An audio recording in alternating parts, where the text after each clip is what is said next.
Isang magandang umaga sa inyo lahat. Ako si Muhammad Ibrahim Abduladip at narito ako ngayon upang magbigay ng tulumpating okasyonal o ng aaliw.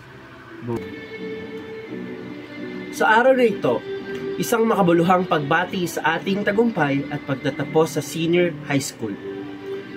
Matapos ang mga taon ng pag-aaral, pagpupunyagi at pagpupursigi, narating natin ang kasikatan ng tagumpay.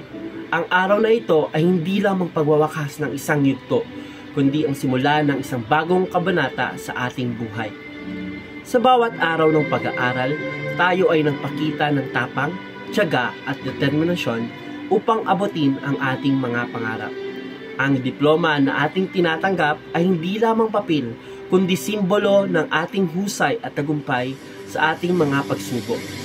Ngayong araw ng ating pagtatapos, nais kong iparating sa inyo ang aking taos-pusong pagbati at pagmamalasakit. Patuloy nating pagpatuloy ang ating paglalakbay sa kalaman, karunungan at pagunlad.